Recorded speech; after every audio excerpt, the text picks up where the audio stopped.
नमस्कार दोस्तों, मैं विजय तिवारी। स्वागत है आपका हमारे YouTube channel the book society में, जहां हम आज की क्लास में सब्जेक्ट कोड BPSC 108 के चैप्टर नंबर 4 की चर्चा करेंगे। चैप्टर का नाम होगा विकेंद्रीकरण, ग्रामीण और शहरी स्थानीय शासन। जहां चैप्टर में हम ये जानेंगे कि विकेंद्रीकरण शब्द का अर्थ क्या होता है और इसका क्या महत्व है। इसके साथ साथ ग्रामीण और शहरी स्तर पर किस प्रकार से पंचायत और नगर पालिकाओं का निर्माण किया गया है और क्या ये वास्तव में जिस उद्देश्य के लिए इनका निर्माण किया गया था ये अपने उद्देश्य में सफल रही हैं। तो चलिए जानते हैं और सबसे पहले बात करते हैं विकेंद्रीकरण शब्द के अर्थ की। तो देखिए, विकेंद्रीकरण का मतलब वैसे तो होता है बंटवारा, सत्ता का बंटवारा। जब हम कहते हैं सत्ता का विकेंद्रीकरण यानी कि सत्ता का बंटवारा, हालांकि अलग अलग अर्थ इसके हो सकते हैं, लेकिन हमारे यहाँ पर जो हम इस चैप्टर में पढ़ने वाले हैं वो बंटवारे से संबंधित ही बात करने वाले हैं। जैसे कि आपने देखा होगा हमारे देश में 3 स्तर पर सरकारें हैं। सबसे पहला केंद्र स्तर पर यानी कि सेंट्रल लेवल पर, दूसरा है हर राज्य की अपनी अपनी सरकार यानी कि राज्य स्तर पर, और राज्य के अंदर भी आपने पंचायत और नगर पालिकाओं के बारे में सुना होगा। ग्रामीण स्तर पर ग्राम पंचायत और शहरों में नगर पालिकाओं को आपने चुनाव देखे भी होंगे। तो जो ये सत्ता का 3 स्तर पर बंटवारा किया गया, इसे मैं कहूँगा सत्ता का विकेंद्रीकरण। आई होप सो अब आप इस शब्द को समझ गए होंगे। अब देखते हैं कि हमारी किताब इस शब्द का क्या अर्थ हमें समझा रही है। तो विकेंद्रीकरण शब्द जो हमारी किताब कहती है वो ये कहती है कि अंतर परिवर्तन के रूप में प्रयोग किया जाता है। इसके लिए कुछ और वर्ड्स भी यूज़ किए जाते हैं और इसके लिए बहुत सारे अर्थ भी निकलते हैं, जैसे कि विसंकेंद्रण अथवा विमुद्रीकरण, विचलन, प्रतिनिधिमंडल और भी बहुत सारे गुणधर्मी अर्थ इसके प्रस्तुत किए जा सकते हैं। लेकिन मैंने आपको पहले बता दिया, हमें जिस अर्थ से लेना देना है वो ये है कि सत्ता का विकेंद्रीकरण। विकेंद्रीकरण का अर्थ राष्ट्र राजधानी से प्राधिकारिता की बदलती या स्थान परिवर्तन करना होता है। यानी देखिए, इस लाइन का मतलब क्या है, विकेंद्रीकरण का मतलब क्या है। अगर हम विकेंद्रीकरण को हटा दें और इसकी जगह बोल दें केंद्रीकरण, तो केंद्रीकरण का मतलब है कि सत्ता की सारी पावर एक ही जगह होगी और वो चलेगी देश की राजधानी से, यानी कि पावर संसद के पास होगी। लेकिन जब हम उस संसद से, उस जगह से क्या करें, शक्तियां नीचे की स्तर की ओर ले जाएं, शासन ऊपर से नीचे की स्तर पर शक्तियों का बंटवारा शुरू कर दें, तो शासन नीचे से ऊपर की ओर चलने लग जाएगा। देखिए, जहां पर हम रहते हैं वहां की गवर्नमेंट को हम क्या कहेंगे, लोकल गवर्नमेंट। और लोकल गवर्नमेंट का मतलब क्या होगा, स्थानीय शासन। स्थानीय शासन का मतलब किसका होगा, पंचायतों का शासन या फिर नगर पालिकाओं का शासन। यानी कि मुझे अपने स्तर पर अगर जल्द से जल्द कार्य करवाना है तो मेरे स्तर पर भी तो कोई शासन होना चाहिए, और उसी शासन को मैं लोकल गवर्नमेंट या स्थानीय शासन कहूँगा, जिसके लिए हमारे देश में पंचायतों का निर्माण किया गया। स्टेट लेवल पर हम राज्य सरकार की बात करेंगे और फिर पूरे देश के लेवल पर हम केंद्र सरकार की बात करेंगे। तो ऐसे में मैं कह सकता हूँ कि विकेंद्रीकरण का मतलब क्या हुआ कि देश की राष्ट्रीय राजधानी से प्राधिकारिता की बदलती या फिर स्थान परिवर्तन करना होता है, चाहे वो विकेंद्रीकरण का माध्यम हो या प्रतिनिधियों के द्वारा अधिकारियों को रखा जाता हो। जैसा कि प्रसिद्ध विद्वान LD वाइट कहते हैं कि सरकार के निचले स्तर से लेकर उच्च स्तर तक जितने भी अधिकारी हैं, इनका जो स्थानांतरण होता है उसे हम विकेंद्रीकरण कहते हैं। यानी कि अगर हम सत्ता को बहुत डीपली देखें तो ना सिर्फ शासन के आधार पर, बल्कि जब हम अधिकारी तंत्र को देखते हैं तो अधिकारी तंत्र का बंटवारा भी कुछ इसी प्रकार से हुआ है, उच्च से निम्न ओर, जहां अखिल भारतीय सेवाएं, राज्य स्तरीय सेवाएं, प्रांतीय सेवाओं का वर्णन किया गया है। इसी प्रकार से आप किसी एक संगठन में देखेंगे तो किसी एक संगठन में भी विकेंद्रीकरण इसी प्रकार से हुआ। जैसे कि अगर हम एक पुलिस स्टेशन का एग्जाम्पल लें तो वहाँ पर आपको छोटी से छोटी पोस्ट से लेकर बड़ी से बड़ी पोस्ट और हर किसी कार्यों का अलग अलग पावर आपको दिखाई देगी। इसी प्रकार से देश के स्तर पर जब देखा जाए तो केंद्र सरकार के अलग कार्य हैं, राज्य स्तर सरकार के अलग कार्य हैं, पंचायतों यानी कि लोकल गवर्नमेंट के अलग कार्य हैं। तो ऐसे में अगर सारे कार्य एक ही सरकार को दे दिया जाए तो हम कहेंगे सत्ता का केंद्रीकरण है। लेकिन कार्य और शक्तियों का जो ये बंटवारा किया गया है, इसे हम क्या कहेंगे, सत्ता का विकेंद्रीकरण। तो केंद्र सरकार से योजनाएं, निर्णय निर्माण, प्रशासनिक अधिकारियों को इसके क्षेत्रीय संगठन, स्थानीय प्रशासनिक इकाइयां या स्थानीय सरकारी की इकाइयों को इसके स्थानांतरण पर विकेंद्रित कर देते हैं। इसी का नाम क्या होता है, विकेंद्रीकरण। तो यहाँ से यहाँ तक विकेंद्रीकरण का जो अर्थ दिया गया है वो मैंने ऑलरेडी आपको अपने शब्दों में समझा चुका हूँ। आप चाहें तो उन शब्दों में लिख सकते हैं, आप चाहें तो इन शब्दों में लिख सकते हैं। आगे एक और राजनीतिक विकेंद्रीकरण की परिभाषा दी है कि राजनीतिक विकेंद्रीकरण सरकार या स्थानीय प्राधिकारियों के नए स्तर या नई स्थिति के निहितार्थ होते हैं। प्रशासनिक केंद्रीकरण भौगोलिक या कार्यात्मक भी हो सकते हैं, भौगोलिक क्षेत्रीय या प्रादेशिक भी हो सकते हैं। तो आई होप सो आप विकेंद्रीकरण शब्द का अर्थ समझ चुके हैं। अब बात ये आती है विकेंद्रीकरण की जरूरत हमें क्यों है, विकेंद्रीकरण का महत्व क्यों है। तो एक अच्छे शासन की अगर हम बात करें तो एक अच्छा शासन आम जनता की सभी प्रकार की आवश्यकताओं की पूर्ति करने के लिए निर्मित किया जाता है। तो ऐसे में आम जनता पर कोई एक व्यक्ति प्रत्यक्ष रूप से शासन कर ही नहीं सकता। तो आम जनता के समस्याओं को समझने के लिए, उन समस्याओं के निपटारे के लिए, देश में समानता की स्थापना करने के लिए, एकता अखंडता को बनाए रखने के लिए हर स्तर पर शासन करना, हर स्तर पर निगरानी रखना, हर स्तर की आवश्यकताओं की पूर्ति करने के लिए सत्ता को विकेंद्रीकृत किया जाता है। तो विकेंद्रीकरण का जो महत्व होता है उसका पहला महत्व ये है कि सबसे पहले तो ये शासन के लिए बहुत ज़्यादा लाभदायक है। ऐसे क्षेत्र जो शासन की दृष्टि से छूट जाते हैं, अगर सत्ता का विकेंद्रीकरण रहता है तो उस क्षेत्र की सरकार उस क्षेत्र के विकास के लिए क्या होती है, जवाबदेह होती है। इसका अर्थ यह है कि केंद्रीकृत जितनी भी योजनाएं होती हैं उनका लाभ हर जगह को नहीं मिल पाता। ऐसे में जो क्षेत्र छूट जाते हैं उनके लिए राज्य स्तरीय योजनाएं चलाई जाती हैं।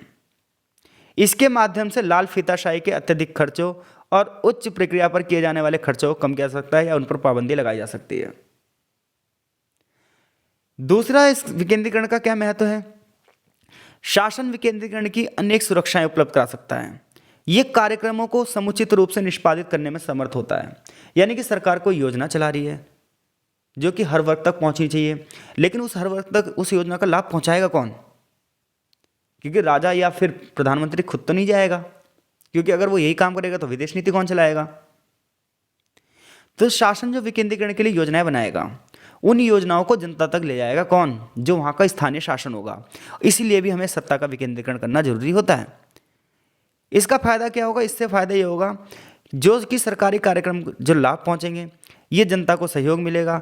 ऐसे में जो पैसा यहाँ से भेजा जाएगा वो पैसा वहाँ तक पहुँच पाए, धन का दुरुपयोग ना हो, तालमेल बना रहे, जनता का विश्वास बना रहे सरकार में। तीसरी विकेंद्रीकरण का क्या महत्व है। तीसरा विकेंद्रीकरण का ये महत्व है कि स्थानीय जानकारी के हिसाब से नियमों का निर्माण किया जाएगा। देखिए, हर क्षेत्र की एक ही जरूरत नहीं होती, हर क्षेत्र की अलग अलग आवश्यकताएं होती है। जैसे उड़ीसा की अलग आवश्यकता हो सकती है, महाराष्ट्र की अलग होगी, दिल्ली की अलग होगी, केरल की अलग होगी। तो ऐसे में उस क्षेत्र की समस्याओं का अध्ययन कौन कर सकता है, वहाँ के लोकल गवर्नमेंट। और ऐसे में उस क्षेत्र के हिसाब से उस क्षेत्र की नीतियाँ बननी चाहिए और इसलिए भी सत्ता का विकेंद्रीकरण होना चाहिए। चौथी बात क्या है, यदि लोगों को नीति निर्माण तथा कार्य निष्पादन में भागीदारी के लिए प्रोत्साहित करना है तो सबसे पहले ऊंच नीच के भेदभाव को कम करना होगा। देखिए, बिना जनता की भागीदारी के कभी भी आप नीतियों को लागू करवा ही नहीं सकते।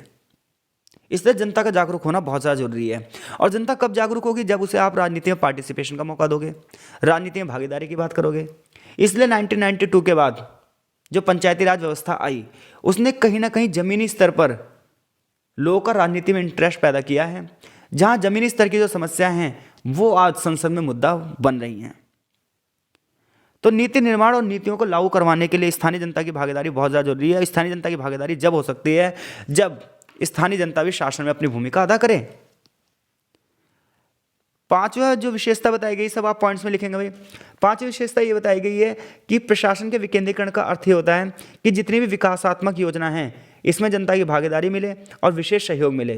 ये बहुत ज़्यादा लचीला भी हो सकता है और नवीनीकरण और प्रशासन को चलाने के लिए क्रिएटिव नेतृत्व भी प्रदान करता है, क्योंकि जब स्थानीय लोगों की भागीदारी होती है तभी हम देश के विकास को सुनिश्चित कर सकते हैं। एग्जाम्पल देता हूं मैं आपको। सरकार क्या करे, सरकार स्वच्छता नीति लगाए, स्वच्छता नीति चला रही है सरकार, स्वच्छ भारत अभियान चला रही है, और दूसरी तरफ जनता कह रही है नहीं, हम तो कूड़ा रोड पे ही फेंकेंगे। क्यों? क्योंकि मुझे तो इस सरकार का कोई प्रॉफिट ही नहीं मिल रहा। लेकिन जब स्थानीय स्तर पर सरकारें काम कर रही हैं, सरकार खुद हमें दिखा रही है कि हाँ हम स्वच्छ चला रहे हैं, स्वच्छता अभियान चला रहे हैं, केवल कागजों में ये अभियान नहीं है, हमें दिखाई दे रहा है कि हमारे गलियां साफ हो रही हैं, हमारे स्तर पर पेड़ लगाए जा रहे हैं, तो हम भी अपनी तरफ से भागीदारी करेंगे। तो इसलिए सत्ता का विकेंद्रीकरण बहुत ज़्यादा जरूरी है, ताकि स्थानीय शासन जो है वो अपना कार्य तरीके से कर पाए और वो जनता को ये दिखा पाए कि वास्तव में सरकार कार्य कर रही है। तो ऐसे में क्या होगा, जनता भी जागरूक होगी, वो भी अपने अधिकारों को जानेगी और वो भी कहेगी हाँ भाई हमें भी इसमें भागीदारी करनी चाहिए। प्रोफेसर रजनी कोठारी की बात की जाए तो विकेंद्रीकरण को एक अलग तरीके से देखती हैं। उनका कहना है कि विकेंद्रीकरण शासन का एक विकल्प देता है हमें। व्यक्ति केंद्र पर लोगों को स्थापित करने की एक प्रक्रिया है जो इसमें सहायता करती है ताकि वे लोग विकास प्रक्रिया के मूल इंजन बन जाएं, ना केवल लाभार्थी के रूप में बने रहें। यानी कि जनता अपने आप को सिर्फ लाभार्थी ना देखे, जनता सिर्फ ये ना देखें कि सरकारी नीतियों का सिर्फ उन्हें लाभ मिल रहा है, बल्कि वो नीतियों में पार्टिसिपेट भी करे। इसलिए भी सत्ता का विकेंद्रीकरण बहुत ज़्यादा जरूरी है, ताकि हर राज्य ये सोचे कि हमें अपने राज्य का विकास करना है तो देश का विकास अपने आप हो जाएगा। हर एक गाँव ये सोचे कि मुझे अपने गाँव का विकास करना है तो उस राज्य का विकास अपने आप हो जाएगा। तो ज़्यादा ज़्यादा भागीदारी, देखिए लोकतंत्र का मतलब ये जनता की ज़्यादा ज़्यादा भागीदारी, और वो जब भी हो सकती है जब निम्न स्तर से लेकर उच्च स्तर तक और उच्च स्तर से लेकर निम्न स्तर तक सभी लोगों को शक्तियाँ प्राप्त हों। तो विकेंद्रीकरण से आप क्या समझते हैं, विकेंद्रीकरण का महत्व आया। आई होप सो इस प्रश्न का उत्तर देने में आप क्या हैं, सक्षम हैं। आगे चैप्टर में ग्रामीण स्थानीय शासन और नगर पालिका की बात की गई है। तो देखिए स्थानीय शासन की जब हम बात करते हैं तो हम बात करते हैं जनता के सबसे निकट का शासन। अब क्या हुआ था, आज़ादी से पहले भी हमारे देश में पंचायतें थी जो ग्रामीण स्तर पर न्याय का कार्य करती थी, लेकिन उन पंचायतों की सबसे बड़ी कमी ये थी कि उसमें जमींदार वर्ग या फिर उच्च जाति के लोग ही होते थे, और ऐसे में समाज के निम्न वर्ग महिलाओं की इसमें कोई भूमिका नहीं होती थी। स्वाधीनता संग्राम में महात्मा गांधी ने इस बात पर जोर दिया कि ग्राम न्याय बहुत ज़्यादा जरूरी है, ग्रामीण रूप से हर एक गाँव आत्मनिर्भर हो, स्वावलंबी हो, और ऐसे में प्रत्येक गाँव के विकास के लिए ग्रामीण स्तर पर शासन बहुत ज़्यादा जरूरी है। ब्रिटिश शासनकाल की बात की जाए तो लॉर्ड रिपन ने भी स्थानीय शासन की वकालत करी थी, उन्हें स्थानीय शासन का पिता कहा जाता है। लेकिन आज़ादी के साथ भारत को विभाजन गिफ्ट में मिला, तो ऐसे में हम स्थानीय शासन पर ध्यान ही नहीं दे पाए, क्योंकि हमारे पास इतना बजट नहीं था कि हम पंचायतों का खर्चा भी उठा पाते।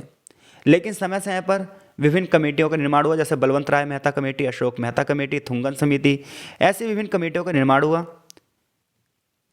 जिन्होंने पंचायती राज व्यवस्था की हिमायत प्रस्तुत करी, और आगे चलकर सरकार ने पंचायती राज व्यवस्था को संसद में कानून पारित करवाकर लागू भी करवा दिया।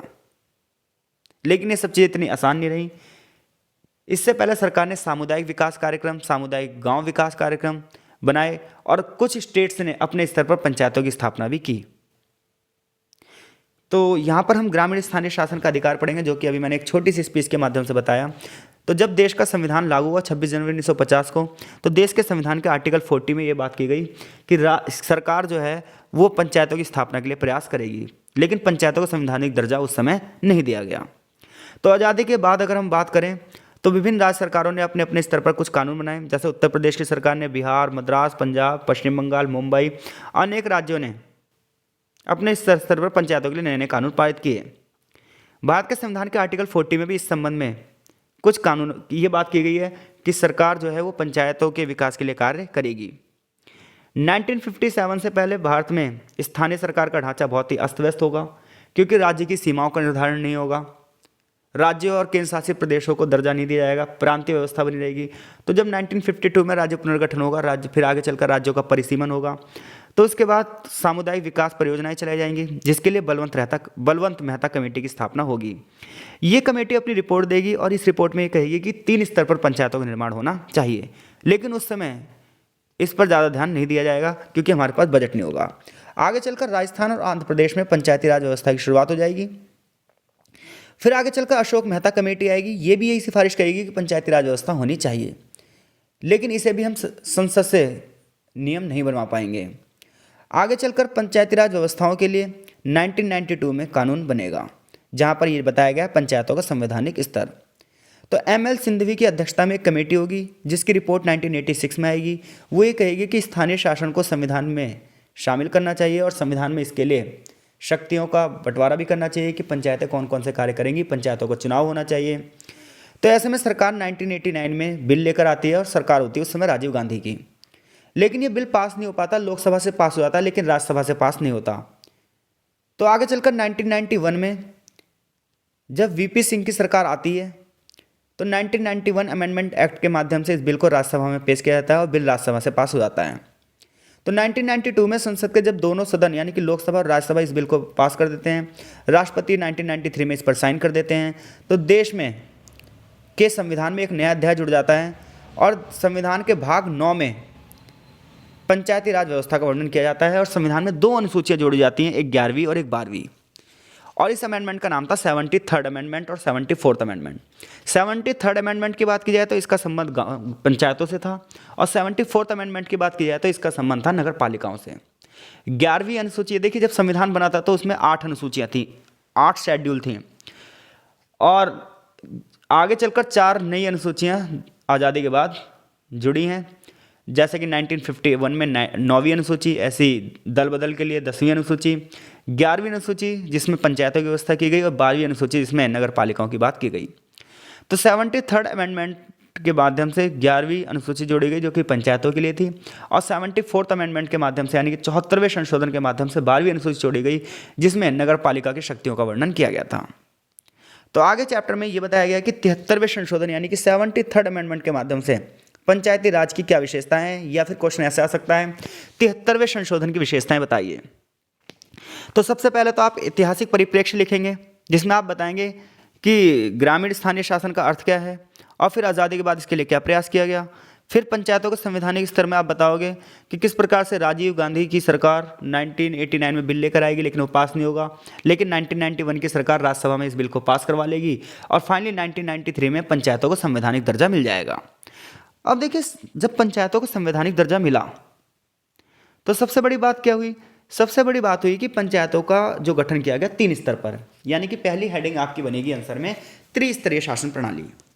अब जो ये त्रिस्तरीय शासन प्रणाली होगी इसमें क्या होगा, सबसे निचले स्तर पर होगी ग्राम पंचायत, उससे ऊपर होगी मंडल या तालुका और उसके ऊपर होगी जिला पंचायत।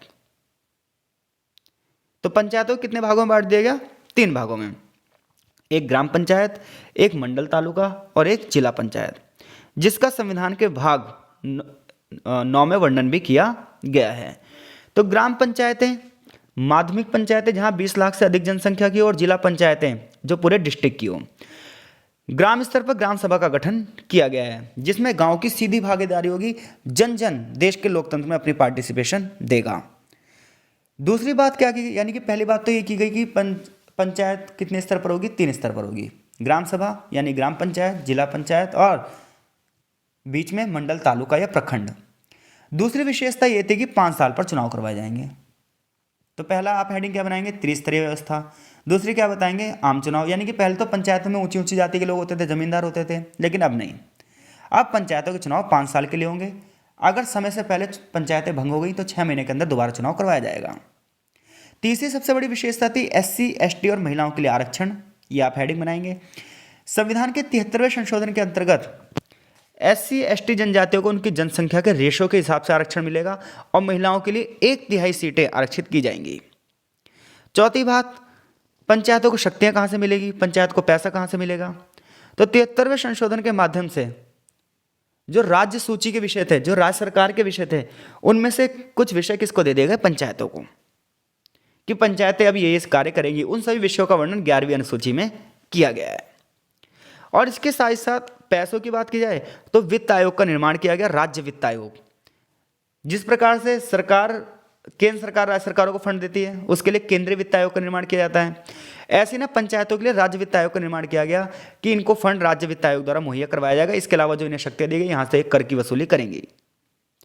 पंचायत के काम क्या होंगे, पंचायत के काम होंगे आर्थिक और सामाजिक विकास के लिए आर्थिक और सामाजिक न्याय को लागू करना, उन सभी नीतियों का निर्माण करना और उन सभी नीतियों को लागू करवाना जो कि ग्राम के लिए जरूरी हैं। और ऐसे 29 विषय हैं जिसके ऊपर पंचायतें कार्य करेंगी, जैसे कि सिंचाई व्यवस्था के ऊपर पंचायतें कार्य करेंगी, त्यौहार, मेले, पुलिया वुलिया का निर्माण, ये सब किसके अंतर्गत आएगा, वन जो होंगे किसके अंतर्गत आएंगे, पंचायती राज व्यवस्था के अंतर्गत आएंगे। तो ये सब पंचायती राज व्यवस्था की क्या है, विशेषताएं। तो पंचायती राज व्यवस्था की पहली विशेषता क्या बताओगे आप, कि सबसे पहली विशेषता ये बताओगे 73वें संशोधन के तहत पंचायतों को 3 भागों में बांट दिया गया, चुनाव की व्यवस्था की गई जिसके लिए राज्य चुनाव आयोग का निर्माण किया गया, SC ST और महिलाओं के आरक्षण की बात की गई जहाँ पहले इन्हें पंचायत के से दूर रखा गया था। आगे चलकर पंचायतों की शक्तियों के बारे में बताओगे, राज्य वित्त आयोग के बारे में आप बताओगे। पंचायत के अगर शासकीय पक्ष की बात की जाए, यानी कि पंचायतें कैसे शासन करेंगी, तो ये देश के लोकतंत्र में एक पॉजिटिव कदम माना गया है। लोकतांत्रिक संस्थाओं को गतिशील बनाने में महत्वपूर्ण योगदान प्रदान करता है। ग्रामीण लोगों के बीच चल रही लोकतांत्रिक विकास की प्रक्रिया के लिए बहुत महत्वपूर्ण व्यवस्था है, क्योंकि पंचायतों ने कहीं ना कहीं हर एक गांव को संसद तक जोड़ दिया डायरेक्ट। क्योंकि आज ग्रामीण जो समस्याएं हैं वो पंचायतों के माध्यम से राज्य स्तर पर तक जा रही हैं, और राज्य स्तर की जो समस्या है वो सीधे कहाँ जा रही हैं, संसद तक जा रही हैं। तो ऐसे में एक फ्लो सा चल गया है, और ये सब किसकी वजह से हो पाया है, सत्ता के विकेंद्रीकरण यानी कि सत्ता के बंटवारे की वजह से। तो पंचायती राज व्यवस्थाओं को और ज़्यादा मजबूत करने के लिए सन 2004 में पंचायती राज मंत्रालय यानी कि मिनिस्ट्री ऑफ पंचायती राज का निर्माण किया गया। इसका उद्देश्य यह था कि संविधान के भाग 9 में जो पंचायतों के लिए प्रावधान किए गए हैं उन प्रावधानों को लागू किया जाए, और हर राज्य में पंचायतों की जो संरचना है वो पूर्ण रूप से कार्य करे। पंचायती राज संस्थाओं में काम करने वाले लोगों के लिए मंत्रालय समय समय पर ट्रेनिंग कार्यक्रम चलाता है कि वो लोग कैसे कार्य करें, उनकी क्षमताओं को पूरा करता है। पंचायत में जितने भी लोग चुने जाते हैं उन सभी को डायरेक्ट संवाद किया जाता है, उनको उनके कार्यों से अवगत कराया जाता है कि वो जनता के लिए कार्य कैसे करें। कुल मिलाकर इसका प्रमुख उद्देश्य यह है कि लोगों को लोकतंत्र के योग्य बनाया जाए, लोगों को राजनीतिक रूप से जागरूक किया जाए। मंत्रालय ने इसके लिए कुछ संगठनों की भी रचना करी है, जिनका प्रमुख लक्ष्य है मानव शक्ति को बढ़ावा देना। ग्रामीण क्षेत्रों में जो संरचनाओं में कमी है, आधारभूत संरचनाओं की कमी है, उन कमियों को पूरा करने के लिए नियम और कानून बनाना। लेकिन पंचायती व्यवस्था की फिर भी बहुत सारी कमियां हैं। पंचायती व्यवस्था की पहली कमी यह है कि राज्य सरकार सारे अधिकार अपने पास रखती है, और कई बार पंचायतें ऐसे लगती हैं कि वो कागजों में शक्ति है उनके पास, लेकिन वैसे उसमें उनके पास कोई शक्ति नहीं है। वो अपने निर्णय स्वतंत्र और स्वच्छंद रूप से नहीं ले पा रही। जो हाई कमान के आदेश हैं वो पंचायतों को प्रभावित कर रहे हैं, क्योंकि अगर पंचायतें सारी अपने स्तर पर काम कर पाती तो हर एक गाँव आज तक विकास हो चुका होता, क्योंकि 20 साल से भी ज़्यादा समय हो चुके हैं। तो पंचायती राज व्यवस्था की सबसे पहली कमी है ये है कि बनाया तो इसे नागरिकों की सेवाओं की पूर्ति करने के लिए था, लेकिन वास्तव में ये वो नहीं कर पा रही है। इसके अलावा यह है कि पंचायतों की संख्या बहुत कम है, जबकि राज्य की जनसंख्या बहुत ज़्यादा है। इसकी वजह से जनता को वो लाभ नहीं मिल पा रहा जितने लाभ के लिए इसे बनाया गया था। महिलाओं के लिए आरक्षण तो दे दिया गया 1/3, लेकिन पूर्ण रूप से महिलाएं उन सीटों को नहीं भर पा रही हैं। इसके अलावा जो महिलाएं पंचायती राज व्यवस्था में चुनकर भी आ रही हैं वो भी अपने निर्णय नहीं ले पा रही हैं। ये देखा गया है, बहुत सारे सर्वे आए हैं कि पंचायती राज व्यवस्था में जो महिलाएं चुनाव जीत भी गई हैं, ऐसे में उनके पतियों का उन पर दबदबा है, उन्हें राजनीति की कोई समझ नहीं है, उनके पति ही शासन चला रहे हैं। तीसरी बात यह है कि पंचायत की जो प्रशासन दक्षता है, क्षमताएं हैं, संभावनाएं हैं, ये उस स्तर को पूरा नहीं कर रहे जिस स्तर के लिए इन्हें बनाया गया था। चौथी बात यह है कि संवैधानिक कार्यों का विकास उतने स्तर पर नहीं हुआ है जिस स्तर पर यहाँ पर होना चाहिए था। उसका कारण यह है कि पंचायतों में आज भी दबंगों का दबदबा है और पंचायतें खुलकर अपना कार्य नहीं कर पा रही। जिले के अंदर स्थानीय सरकार के 2 भागों के कार्यों का विभाजन किया गया है, और ऐसे में तालमेल की कमी है। कई बार राज्य सरकार सहयोग ही नहीं करती पंचायतों को। और पंचायती राज व्यवस्था की सबसे बड़ी चिंता रही है भ्रष्टाचार का क्षेत्र। 24 अप्रैल 2018 को राष्ट्रीय पंचायत दिवस के उपलक्ष्य में प्रधानमंत्री ने ये कहा भी कि पंचायती राज संस्थाओं के सामने कि वो ट्रांसपेरेंसी का ध्यान रखें और सरकारी फंड जो दिया जा रहा है उसे समुचित रूप से प्रयोग करें, क्योंकि सरकारी फंड का जो दुरुपयोग किया जा रहा है इसने बहुत बड़ी समस्या सामने रखी है देश के। तो पंचायत का निर्माण, पंचायतों का ऐतिहासिक दृष्टिकोण, पंचायत की शक्तियाँ और पंचायतों की कमियाँ, ये सब हमने पढ़ा। आगे नगर पालिका की बात की गई है, तो जैसा आपने पंचायतों में पढ़ा सेम ऐसा यहाँ पर भी लिखना है, बस ये शहरों से संबंधित होगा और शहर की नगर पालिकाओं को कई भागों में बांटा जाएगा। तो शहरी स्थानीय शासन के लिए सब 74वां संशोधन किया गया, और इसका भी इतिहास वही रहा है। इसके लिए भी वही कमेटियाँ रही हैं, बलवंत राय मेहता कमेटी, अशोक मेहता कमेटी। तो ये शहरी विकेंद्रीकरण रहा है। तो यहाँ से यहाँ तक हम पढ़ चुके हैं। इसका ऐतिहासिक अगर हम बात करें तो ब्रिटिश शासनकाल में पहली जो नगर निगम की स्थापना हुई थी वो मद्रास में हुई थी, इसके बाद मुंबई और कलकत्ता। नगर पालिकाओं के संवैधानिक स्थिति की बात किया है तो सेम वही है, 74th अमेंडमेंट होगा इसके लिए, जो कि 1993 से लागू है, जो हमने अभी 73वें संशोधन में पढ़ा। नगर पालिकाओं की संरचना पढ़ते हैं कि नगर पालिकाओं का निर्माण कैसे किया जाएगा। तो देखिए, नगर पालिका का जो निर्माण है वो एक जैसा नहीं है, हर शहर में इसकी संरचना अलग अलग है। जैसे कुछ शहर कैसे होते हैं, प्रशासकीय दृष्टि से महत्वपूर्ण होते हैं, यानी कि वहाँ से प्रशासन चलाया जाता है। जबकि कुछ शहर कैसे होंगे, कुछ क्षेत्र कैसे होंगे जो कैंट होंगे, जहाँ छावनियाँ होंगी, जहाँ आर्मी होगी। तो हर एक जैसा राज्य होगा, कोई व्यापारिक नगर होगा, कोई खनन नगर होगा, वहाँ पर खाने ही होंगी।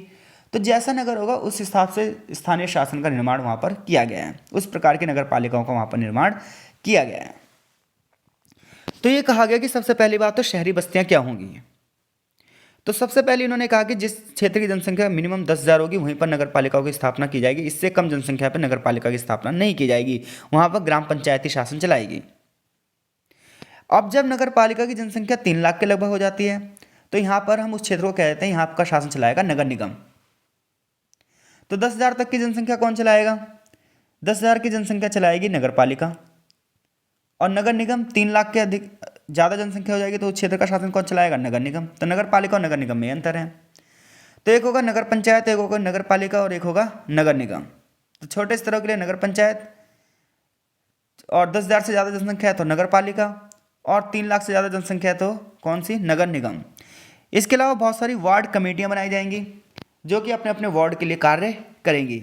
जैसा कि अभी दिल्ली नगर निगम का चुनाव हुआ तो आपने देखा होगा वार्ड नंबर इससे वोट डाला, वार्ड नंबर उससे वोट डाला, तो हर वार्ड की अपनी अलग अलग क्या होंगी? कमेटियाँ बनाई जाएंगी। नगर पालिका के 3 प्रकार की कसौटियाँ निश्चित करेंगे कि पहला होगा औद्योगिक नगर की स्थापना के लिए, कि जो क्षेत्र औद्योगिक नगर हैं जहाँ पर औद्योगिक इकाइयाँ लगाई गई हैं। दूसरा है छावनी, जो कि अभी मैंने बताया कैंट। नगर पालिका के जो सदस्य होंगे इनके लिए भी चुनाव करवाए जाएंगे 5-5 साल के लिए, समय से पहले अगर भंग हो गए तो 6 महीने के अंदर दोबारा चुनाव करवाया जाएगा। नगर पालिका प्रशासन के लिए भी विशेष प्रकार की ज्ञान और जानकारियाँ दी जाएंगी समय समय पर। संसद के सदस्य और राज्य के विधानमंडल के जो सदस्य हैं और नगर निगम के होने वाले में वार्ड और समितियों के जो अध्यक्ष हैं, ये इन सभी को समय समय पर ट्रेनिंग दी जाएगी। SC ST के लिए आरक्षण की व्यवस्था की जाएगी और महिलाओं के लिए भी 1/3 सीटों पर आरक्षण किया जाएगा। ये सब किस में है? नगर पालिकाओं की संरचना है, नगर पालिकाओं का निर्माण कैसे होगा। तो इसमें SC ST उनकी जनसंख्या के हिसाब से रेशो होगा और महिलाओं की 1/3 सीटें रिजर्व की जाएंगी। इनकी जो शक्तियाँ हैं वो किस में लिखी गई हैं? 12वीं अनुसूची में लिखी गई हैं। इनके लिए भी राज्य वित्त आयोग का निर्माण किया गया है जिसका संविधान के आर्टिकल 280 में वर्णन किया गया है। इसके लिए राज्य चुनाव आयोग की स्थापना की गई है। महानगरीय समितियों का गठन किया गया है। तो ये पॉइंट टू पॉइंट आप सारी चीज़ें लिख दोगे।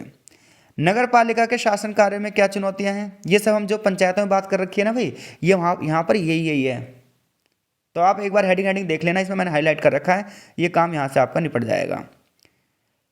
तो नगर पालिकाओं के कार्य और शासन की जो चुनौतियाँ हैं, जिस प्रकार से ग्राम पंचायतों की चुनौतियाँ सेम यहाँ पर भी है, लेकिन यहाँ पर थोड़ी चुनौती इसलिए ज़्यादा है क्योंकि नगरों की जनसंख्या बहुत ज़्यादा है। इसके अलावा ग्रामीण क्षेत्रों से बहुत सारे लोग शहरों में प्रवास कर जाते हैं।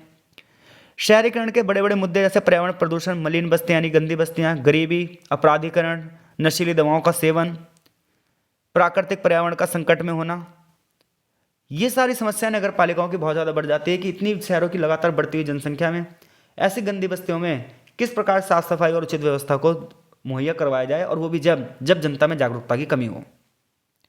तो पहली समस्या तो ये हो गई नगर पालिकाओं के सामने। दूसरी समस्या ये हो गई कि काम इनका इतना सारा है और वित्तीय संसाधन इनके बहुत कम है, यानी कि बजट बहुत पैसा कम इन्हें दिया जाता है राजस्व विभाग से। उसके अलावा भी पैसा क्या होता है, अटका रहता है, वहाँ तक पहुँच नहीं पाता जहाँ तक इसे पहुँचना चाहिए। ऐसे में स्थानीय शासन पर क्या हो जाता है, ऋण की व्यवस्था, और इनका ऋण इतनी यानी कर्जा इतनी आसानी से मिल भी नहीं पाता कि अपनी जनता की समस्याओं को पूरा कर सकें। इसके अलावा इतने इनकी कर प्रणाली जो है वो ज़्यादा है नहीं, राज्य सरकार और केंद्र सरकार सारा बांट लेती हैं, और ऐसे में राज्य जो फंड देगा उसी पर इन्हें निर्भर रहना पड़ता है। तीसरी बात यह है कि संवैधानिक रूप से इन्हें कानूनी दर्जा तो दे दिया गया, अधिकार तो दे दिया गया है, लेकिन राज्य सरकारें इन्हें वो अधिकार नहीं देती जो अधिकार इन्हें वास्तव में मिलने चाहिए। ऐसे में इनके अधिकार सिर्फ कागजों में दिखाई देते हैं और सारी शक्तियों का प्रयोग कौन करती हैं, राज्य सरकारें। बस इल्ज़ाम लगाते रहते हैं, हाँ जी केंद्र सरकार ने ये नहीं किया, हाँ जी राज्य सरकार ने किया, हमारी फाइल नहीं बढ़ने दी, ये और वो, ऐसे बयानबाजी आप देखते रहते हो। चौथी बात यह है, अधिकतर राज्यों में राज्य सरकारों की ओर से नगर पालिकाओं के चुनाव करवाने में विलंब किया जाता है। जैसे दिल्ली में MCD चुनाव होने थे 6 महीने पहले और अब हुए हैं। तो इस प्रकार से जो वास्तव में 73वें और 74वें संशोधन के माध्यम से, यानी कि 73rd अमेंडमेंट 74th अमेंडमेंट के माध्यम से पंचायतों और नगर पालिकाओं को शक्ति मिलनी चाहिए थी, वो शक्ति वास्तव में उन्हें नहीं मिल पाई है। ये बड़ी समस्या रही है। तो आई होप सो चैप्टर से यदि प्रश्न बनता है विकेंद्रीकरण से आप क्या समझते हैं, विकेंद्रीकरण का अर्थ बताते हुए इसके महत्व का वर्णन कीजिए और ग्रामीण और स्थानीय शासन के बीच में अंतर स्पष्ट कीजिए। तो आप इन सभी प्रश्नों का उत्तर देने में सक्षम हैं। आई होप सो लेक्चर आपको समझ में आया होगा। अगर आप हमारे चैनल पर नए हैं तो चैनल को जरूर सब्सक्राइब कीजिए और वीडियो को जरूर लाइक कीजिए। आपका बहुत बहुत धन्यवाद। मिलते हैं आपसे नेक्स्ट चैप्टर में।